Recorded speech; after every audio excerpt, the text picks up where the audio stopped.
But it never seemed the right answer to be like, this is who I am now, and now you have to accept it. It's like, I want to be married to you, babe, for the rest of my fucking life, to the day I die, to the day I take my final last breath, hopefully 90, 100 years old. So if that's going to... so young, bro. I know, right? But if that's actually going to freaking happen, you have to navigate the changes in life. I am changing, and I am feeling like that. And so how on earth can I live to 90 and 100 and actually say that with an honest, face, that I want you next to me, and then at the same time dismiss any emotion you may have over the things that I'm changing? I've never known anybody as well as I know you for sure, but I'm not even sure I've ever met anybody whose life changed as dramatically over the course of their marriage than you. So you go from housewife to very successful entrepreneur, able to run divisions of companies. I mean, it's really, really an incredible transformation. But that level of change caused massive disruption in our marriage. And so how did we get to the other side? Well, so for me, it's always, I love the analogy of tennis, where it's like, you got a choice. Are you on the opposite side of the court and we're hitting the ball back and forward, but ultimately one of you has to win? Or are you next to me and we're teammates, and if I miss the ball, you got my back, and if I miss the ball, I got your back. And we're both playing to win the same game and the same thing together. And at the end of the day, we're both standing on the podium together, holding that cup together. And so I just go to, I've chosen a game of doubles. Okay, so if I've chosen a game of doubles, what does that look like? If you want someone, which I do, to be there when you're weak, you have to be honest about where you're weak. If you want somebody to help you on a journey, because to me, it is the partnership. So if I'm changing and evolving and no longer want to be a stay-at-home wife, finding it miserable, literally bored out of my nut, and the last thing I wanted was to put clothes out for you and take care of you anymore. And the hard thing was, I didn't want you to think that meant I didn't love you anymore.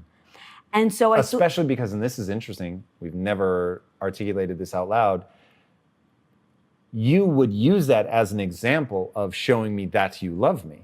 So it really was a part of how you expressed your love for me, was to support me in that way and to do those things. So now it wouldn't have been a misunderstanding for me to take that as an act of love, which of course I did. So now you've been giving me this gift for years. I take it as an act of love. We integrate it into the narrative that we tell about our relationship to other people.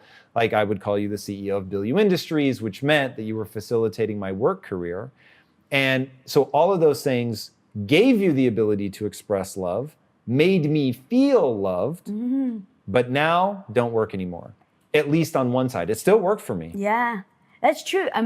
It really goes to how we even discuss business. So even with our emotions, even with us changing everything that we do in business or personal, it's like, what's the goal? And how do I get there? And what's going to serve me in order to get there? So the goal was for me to change my life, to break out of the mundane. You were consciously thinking that? Once it started to hit me, so once we started Quest and I was still in Quest to help, I was supporting my husband. How long were you unhappy before you changed? I mean, when I look back, 8 years. Whoa, really? It wasn't my dream to put out clothes for you and cook for you. So when I say unhappy, it's not like I was profoundly unhappy and crying every day by myself. No, but that was essentially the whole time. That's not like, oh, for 3 or 4 years I was fine. That lasted 8 years. Yeah. So the whole time it just got perpetually worse, where it's like, I can self-soothe. And then by the end, I just couldn't. And so I just looked and I was like, okay, I'm loving Quest. I'm loving all this change that I'm doing. I don't want to do the housewife stuff anymore. And so when I know my personality is to just be almost like dismissive, not meaning to, but just be like, well, I'm not doing that anymore, and like, let me do more and more of this. Not thinking about how that would actually affect you or our relationship. And so you think about the goal. What is the goal? I don't want to cook and clean for you anymore, but my goal is still to be extremely happily married. My goal is to now find myself, if you will. And so in that thinking, I was like, okay, well, if this is a tennis match and we're on the same side, how do I articulate to him where my weak strokes are and he can come and help me, instead of thinking like I can do it all by myself? And so inviting you in and saying, I love learning about myself. The stuff that I'm doing at Quest, like I'm really growing into who I want. but I have a problem. Can you help me solve this problem? I don't want to. What did you see as the problem? That I couldn't do both. I didn't want to do both. I didn't want to work and be a stay-at-home wife, or be a supportive wife, and like I just didn't. I wanted to go all in on myself and all in on learning and building with you and finding out who I am and what I'm capable of. And so I think that in that process, I just said, I don't want to cook and clean anymore. Like it is making me so unhappy. And because it took me 8 years to even allow myself to think that, because I didn't. When I now say in hindsight, I was miserable for 8 years. But in the time I didn't. I was self-soothing the entire time. You're gonna have to define that for people. Self-soothing. Yeah. Every time you feel like, what am I doing with my life? I distract myself. Distract yourself, or tell yourself a story about, I'm helping my husband and that matters to me. Both. So self-soothing emotionally is... Because what did you do? You didn't like turn to food, drugs, or anything like that, so. No, I didn't turn to that, but I definitely... So emotionally self-soothed, it's for the bigger cause, it's for the bigger vision, it's Bilyeu Enterprises. I'm, I have to stick out my end of the bargain. And then the other thing was distract myself in every way, shape, or form. So if you say food was a distraction for me, counting calories, being obsessive on the treadmill, how many calories have I burned? That was extremely unhealthy for my mindset. So I did everything I could to distract myself. I would cook 30 burgers for you because you were like, lifting. And so I would distract myself with menial tasks every day, all day, every day. So when I started and realized I wanted to change, and I was loving developing myself, I knew that I couldn't and didn't want to do it alone. And this comes back to, again, you either bring them in to be a helpful source, or you push them away and say, I can do this by myself. But it never seemed the right answer to be like, this is who I am now, and now you have to accept it. It's like, I want to be married to you, babe, for the rest of my fucking life, to the day I die, to the day I take my final last breath, hopefully 90, 100 years old. So if that's going to... so young, bro. I know. But if that's actually going to freaking happen, you have to navigate the changes in life. I am changing, and I am feeling like that. And so how on earth can I live to 90 and 100 and actually say that with an honest, face, that I want you next to me, and then at the same time dismiss any emotion you may have over the things that I'm changing? And so bringing you into the thing seemed like the most, to be honest, it felt more supportive. It's like, oh, he can support me in this. But I had to be very aware and really respectful to the fact that my change is going to impact you. How did you think about it not being an ultimatum, though? Like, if you knew, and maybe you didn't, but I assume you knew deep in your heart that this is a one-way street. I'm not going back. And I guess it's important to note that at this time, it was years of you supporting me and showing love, one of the ways, through all of that, sort of facilitating my life, not doing it, and we couldn't afford to get help, which meant if my clothes were going to be made, washed, put out, folded, whatever, now I was going to have to do what I was doing already, plus all of those things for myself, because we couldn't afford to have somebody else to do it for us. So it's not like this was inconsequential and now it's just, oh, well, somebody else is doing it. It was adding hours worth of work to my life, certainly weekly, and in some cases daily. So you're not going back. It has a meaningful impact on my life negatively. How did you, what was that thing? Were you just looking for a solution? Like, I know there's an answer here and we have to stay in dialogue long enough to find it, or? It was all stumbling through it, but it really was like, how would I feel if you just changed your pitch up on me? Like, literally, right? It was, I wanted 4 children, and here I was like, oh yeah, I don't want to clean for you anymore. And at that time, we still thought we were going to have kids, but it wasn't like an all or nothing, but it was, I'm changing, and I need your help and your support here, and I don't think I can do it alone. You know what, honestly, if I really think about what made that time tough, it was also that as you got better at things and found your strength in a new area, it was changing your personality. And that's actually really interesting to think through. I would love to talk about that actually. So just to kind of to wrap up the question of how I handled it, I just put myself in your shoes. How would I feel if we had made all these discussions about our future and what we were going to do, and now I'm completely changing it? It's like I wouldn't want someone to be dismissive over the fact that you're changing the plans. I wouldn't want you to be dismissive over the thing that I have gotten to love to, right? Like you love the fact that I was just taking care of you and you didn't have to think about it. So I just approached it like, okay, show him the respect that I acknowledge that I'm the one changing, acknowledge that I understand I'm causing more difficulty in essence to your life. So don't be dismissive over that. But then also acknowledge, going back to the very first thing that you started with, love, that love isn't enough, but you need love. It's just like, you love me. And so if you love me, what does that mean? You want what's best for me. You want me to be happy. Now, if the partner doesn't want you to be happy, that's a whole other thing. But if you truly do want me to be happy, and babe, this is what's going to make me happy, I need to say those words. I need to start expressing to you how unhappy I was, because I didn't do that. I was like holding it all in. I wasn't telling you how miserable I was. So going, okay, I need to articulate that to you.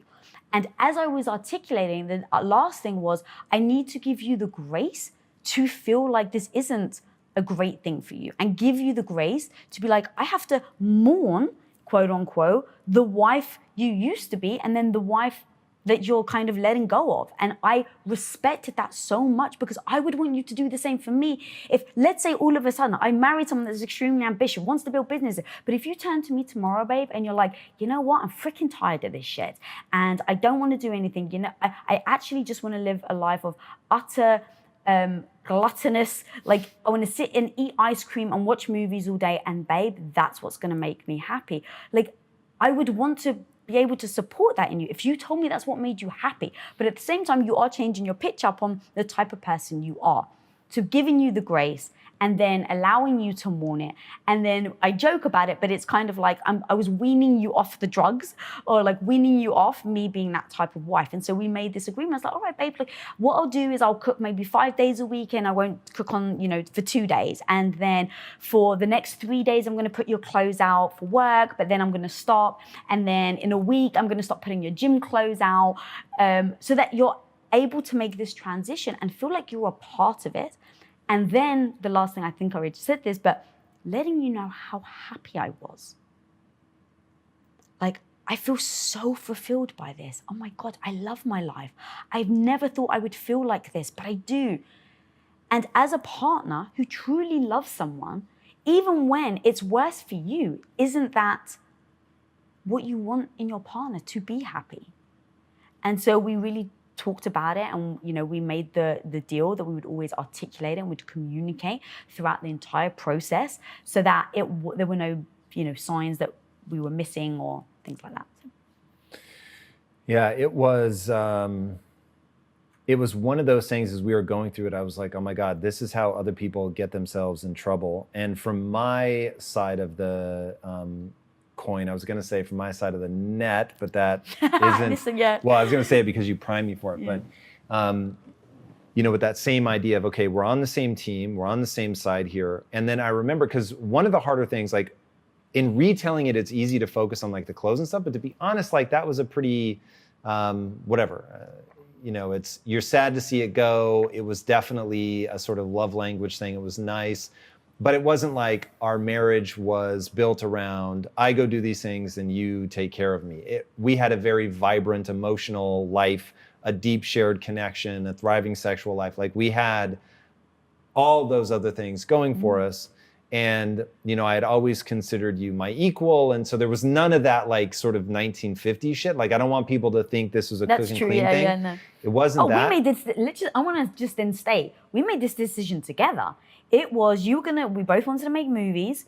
So you're going to go off. We heard about Steve Jobs. You're going to go off and work and focus on just that thing. You weren't going to make any other like smaller decisions about what we're going to eat, who pays the bills, how do we pay it, where do we go for dinner, where am I getting the groceries from, like all of that. And so we sat down. It was a very like well-laid plan originally, where it was like, all right, Bilyeu Enterprises, you're going to go make the money. I'm going to be president of Bilyeu Homes, and I'm going to take care of this. And then in a year and a half, we're going to make all our money. We're going to go off and make movies. Like that was the plan. 18 months. 18 months, baby. So that's where it started.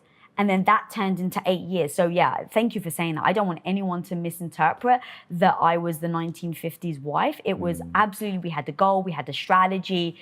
And in that strategy, I got lost. I lost myself, and that is not on you. That is 1,000% on me, because I didn't speak up. I didn't ask myself what I wanted in life.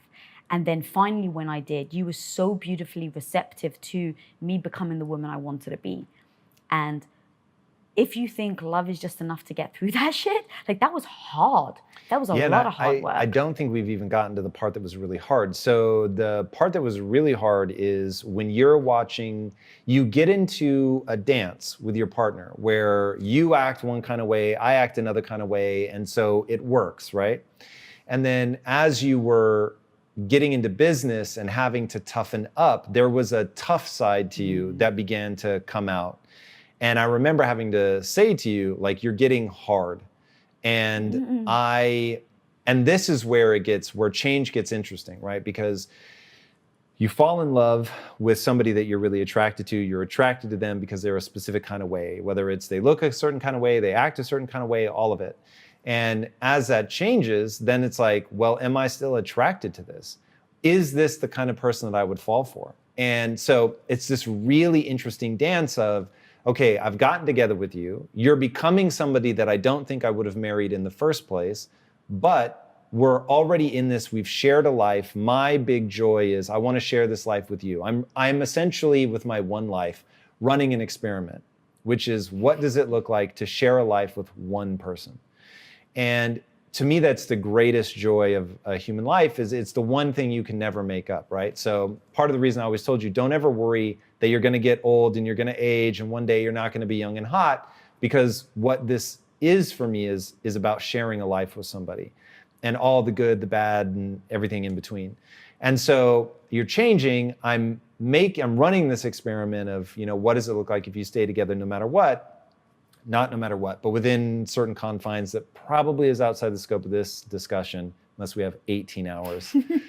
So you're changing, you're becoming something that in real time, I was like, I wouldn't have been drawn to this if you had this sort of tough edge to you when we first got together, which, by the way, doesn't mean that you weren't, you were a very solid, stable, confident person. Like, go no farther than, say, the crepes. You're either in or you're out. So I knew that within you, there was a deep well of resilience and intensity, but it just wasn't a day-to-day thing. And now it was becoming a day-to-day thing. For you to thrive in business, you really had to step up. And if people understood what, like, thrive in business is like this really abstract term, but in reality, it was like a bunch of gang members and you rising up, like, to run this. How many people were in your department? In the shipping department, there was 40. Yeah, I mean, and I think at least 20 of them were ex-convicts. It was crazy. Yeah. People will never really understand what that was like. I'm 5'1", just for people to give a... Yes, and you had very intimidating, physically intimidating employees, and they had to take you seriously.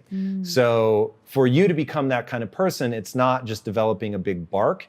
It's about having so much skill at what you do and so much clarity and intensity that people just want to follow you, right? So this wasn't about you becoming a raving lunatic, but you were becoming so firm, so convicted, so hard that it was like, yo, where did my wife, who had gentility and nurturing qualities and like all this softness, which helped balance all the intensity and hardness that I had to develop. So it was this wonderful yin yang of, in business, I have to be ultra hard, but then I can come home to somebody who is soft and just a totally different vibe. And now we're both hard. And it, to me, is like the emotional equivalent. Have you ever seen two bodybuilders when they're together, like a male and female, or male and male, it doesn't matter. But like two bodybuilders in a romantic relationship, to me, is unappealing. it's just hard on hard. It's muscle on muscle. I'm just like, what's happening here? Like, there's no differential. And to me, some of the joy is that differential of the masculine and feminine. And you love that about me. That was part of, I think, what you loved. And I was not losing it. I don't like to say losing it, but I was... you had developed a new gear and you were permanently in that gear. Yeah. Ever question if your spouse or business partner is deceiving you? If someone really has your best interest at heart? Or if you're safe with them? I want to teach you the real-life skills that U.S. Secret Service agents use to see through lies and better understand people. In my new class, Becoming Bulletproof, How to Read People and Detect Deception. To sign up, go to bulletproof.impacttheory.com. So as you're going through that transition, the thing for me to fall back on was same as you. I'm in this forever. So now I'm only looking for ways to make it work. I'm not looking for the exit ramp. And that's been a big thing. One thing I think that people need to know about us is we don't even say the D word. Oh, it's like Voldemort. You Literally. don't say it in our house. Yeah. So The D word being divorce just in case people... But the funny thing, I wasn't even gonna say it. Like, that's how I just much, thought- no, I think it's good, but like, that's how much energy I put around that word. I don't You notice talk I about kind it. of whispered it as well. I didn't really... Wise. I don't talk about it, I don't joke about it. And so going through that, I'm like, okay, I'm totally committed to this, but I need to find a way to like connect to it and feel good about it. And the big thing for me, and I think this is like the key for people when it comes to change, is I have a rule in my life that I only elevate those around me. And so I'm like, never more so than with my wife, if I'm trying to elevate you, do I not want you to become the most powerful person that excites you, that you learn everything that you've ever wanted to learn? Is that not exactly what I want for you? And the answer is yes. So then I'm like, okay, now we have to find a way to connect to this, find out how we avoid the sort of muscle on muscle vibe, and, you know, really like find that rhythm. But just being able to say, I want you to become whoever you want to become in order to be proud. And I want you to feel that you've become as powerful as you want to become. And it was interesting, then it sort of unlocked something, and it wasn't anymore about keeping you the same. It was about, all right, well, let's go on this ride together. And then obviously communicating a lot about it. And then I hope, because functionally what happened is you now have multiple gears, because there are times where you're just the soppy, super genteel, ultra nurturing, like, let me do something sweet in that way for you. And I love it. And the thing is, I actually, like in hindsight, 100%, like I'm so grateful to you for pointing that out to me. Which thing? That I was hardening and that it may not eventually be good for our relationship, because I like it. Like I actually genuinely like feeling, maybe soft is the right word, and I don't know why I'm caveating it, because today's society, you know, people are just like, that's the meaning to women. It's like, no, actually, I do like being soft around you. I like being a big ball of cuddliness. I love that. And I think I was so driven about what I was doing and the change I was making within myself. I think I put it aside, not realizing how important it was for me to be that way. And so now it's because of that, you brought it to my attention and I'm very aware of it. And I'm like, oh, I actually feel good about being a, ball of mush sometimes, that now I have worked on how I pivot from being your business partner that if we disagree, I'm not going to back down. We're going to have that, debate, or at least that, maybe heated discussion about the subject, because as your business partner, I owe it to you to not be weak, and I owe it to you to stand my ground if I believe in something, and you owe it to me to stand your ground, and for us to go through it and find the best answer for the both of us and for the company. And so I have to be strong, because you're very intense and you're very passionate and you're very articulate. And so when you feel passionately about something and you become intense, sometimes it's easier just to back down. But as your business partner, I need to be strong. It is something I value in myself. I do it for my own sake, not even for your sake, but I do it for my sake. And then the other side of it is that I do want to be that like mushy wife. And so how do I transition from one to the other? How do I make sure that I don't stay in one gear, that I am able to shift multiple gears? And that just became, okay, what tools do I know that I have to my accessible to me? Because it's on me to learn how to do that. I can't turn to you, not that I can't, I think it's a detriment to myself to turn to you to make me feel either mushy or hard. It has to be within me. And so for me, it absolutely, I think I just told you this a couple of weeks ago that I did this. I found myself really long day, very hard day. I felt myself really strong. And I was like, I just want a big cuddle from you, but I don't feel like I want a big cuddle. Like I'm tense. And so I was like, what do I know? Okay, go into my tool belt.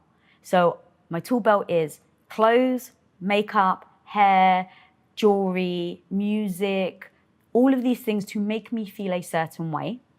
And so that's my tool belt. That's really interesting. If I want confidence, people are like, oh my God, you're so confident. No. I go into my tool belt and I go, how do I build my confidence in this meeting? How do I build my confidence in front of this photographer? And so I choose certain things to make me feel a certain way.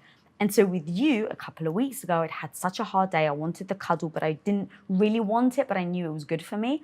So I went up to our bedroom. I took off all my clothes, all of my jewelry. I put on my big flannel Wonder Woman pants, my pajama bottoms. I put on like a loose top. I tied my hair back. I took my makeup off. I put on my robe. And then literally, I just felt differently. And I came up to you and I gave you a big hug. And I was able to make that transition from one to the other. But that takes a lot of freaking attention, practice.